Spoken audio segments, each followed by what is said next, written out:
నమస్తే అండి. అంబేద్కర్ కోనసీమ జిల్లా కొత్తపేట మండలం. మాది మందపల్లి అండి. నా పేరు ఐలూరు సంతోష్ లక్ష్మి. నాకు ఇద్దరు అమ్మాయిలండి. నా భర్త 2009లో కనిపించకుండా వెళ్ళిపోయారండి. నేను ఇద్దరు పాపల్ని పెట్టుకుని మందపల్లి శనేశ్వరి గుళ్ళో వాటా మనిషిని పెట్టి చేయించుకుంటున్నానండి. చేయించుకుంటుండగా మేము వంశపారంపర్యంగా అనుభవిస్తున్న హక్కులన్నీ కూడా ఇద్దరు నాయకులు, అదేంటి మాజీ జడ్పీటీసీ గారు ధనాల రామకృష్ణ గారు, ఎంపీటీసీ గారు సిద్ధంశెట్టి వీరవెంకట సత్యనారాయణ గారు, వీళ్ళిద్దరూ అన్యాక్రాంతం చేసేసారండి. దాని మీద వాళ్ళు కష్టపెడుతున్నారు, బాధ పెడుతున్నారని చెప్పి నేను కోర్టుకెళ్ళి injunction order, permanent injunction order తెచ్చుకొచ్చానండి. అయినా సరే ఇంజక్షన్ ఆర్డర్ వచ్చినా సరే దౌర్జన్యాలు ఆగలేదండి. మా పిల్లల మీదకి నా మీదకి కూడా ఇబ్బంది పెట్టి అడిగితే కూడా ఇబ్బంది పెడుతున్నారండి. పెడుతుంటే మేము ఏదో జీవనం సాగిస్తున్నామండి. ఇద్దరు పాపలతోనూ గుళ్ళో వంతు చేసుకుని జీవనం సాగిస్తున్నానండి. సాగిస్తుంటే పక్కింట్లో ఈ ఇంజక్షన్ ఆర్డర్ వచ్చిన దాని మీద 3 సెంట్లో ఉన్న ఇంట్లో మనుషులు పెట్టారండి. 3 అబ్బాయిలును ఒక అమ్మ నాన్న వాళ్ళు ఉన్నారండి. ఉంటే ఒకసారి ఓ రోజు పెరట్లో కూర్చుని మేము ఉండగా 3 అబ్బాయిలు వచ్చి పాపని నన్ను కూడా ముట్టుకుని అంటుకుని నానా ఇబ్బంది పెట్టారండి.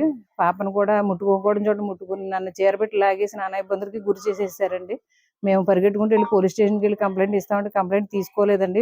4 సార్లు తిప్పించి అప్పుడు ప్రైవేట్గా పోక్సో కేసు వేసామండి. పోక్సో కేసులో ఇతను సిద్ధంశెట్టి వీరవెంకట సత్యనారాయణ బెయిల్ మీద ఉన్నారండి. బెయిల్ నుంచి వచ్చిన తర్వాత ఆగడాలు ఎక్కువైపోయాయండి. మా ఇద్దరు పిల్లల్ని నన్ను కూడా స్థలాల్లోకి ఇంట్లోకి వెళ్లకుండా నానా ఇబ్బందులు గురి చేస్తున్నారని, చంపేస్తాను అని, మిమ్మల్ని ఈ ఊరి నుంచి ఉంచమని, వంతు చేయనని నానా ఇబ్బందులు పెడుతున్నారండి. ఇది అందరికీ ధనాల రామకృష్ణ గారు సహకరిస్తున్నారండి. వీళ్ళు ఆయనతో కనిపించి నేను మాట్లాడినా సరే ఆయన అయితే ఏ చర్య తీసుకోలేకపోయారండి. ఇటు మీకు సంబంధం లేదు, ఈ ఊరి నుంచి వెళ్ళిపోవలసిందని చెప్తున్నారండి ఆయన కూడా.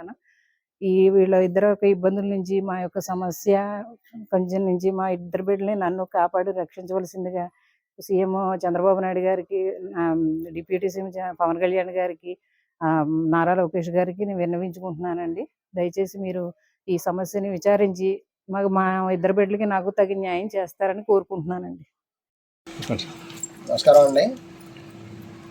కొత్తపేట మండలంలో మందపల్లి విలేజ్లో గల సంతోష్ లక్ష్మి గారు సోషల్ మీడియాలో తన స్థలాలను వేరే వాళ్ళు ఆక్రమించుకుని ఇబ్బంది పెడుతూ టార్చర్ చేస్తున్నారనే సోషల్ మీడియాలో పెట్టిన ఒక పోస్ట్ మీద కలెక్టర్ గారు మరియు ఆర్డీఓ గారి ఆదేశాల మేరకు విచారణ చేయడానికి రావడం జరిగింది.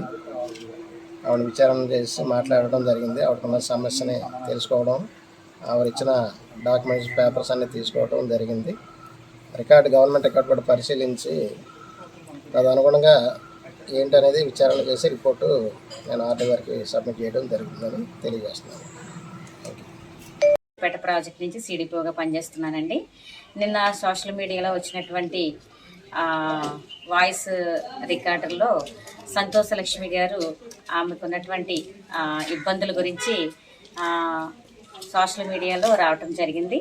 దాన్ని ఉద్దేశించి మా పై అధికారులు వెళ్ళి ఆమె యొక్క ప్రాబ్లమ్స్ ఏంటి అని రాతపూర్వకంగా తెలుసుకోమని చెప్పడం జరిగింది. మరి నిన్న రావటం జరిగింది. నిన్నైతే ఈవిడ సంతోష లక్ష్మి గారు లాక్ చేసి ఉన్నారు. మళ్ళీ ఈరోజు ఇప్పుడు రావటం జరిగింది. ఆమె దగ్గర నుంచి ఆమె ఏంటి ఇప్పటివరకు ఏం ప్రాబ్లమ్స్ ఫేస్ చేసింది అవన్నీ కూడా మేము రాతపూర్వకంగా తీసుకోవడం జరిగింది. ఇవన్నీ కూడా మేము మా పై అధికారులకి వారి పరిశీలనార్థం పంపించడం అనేది జరుగుతుందండి.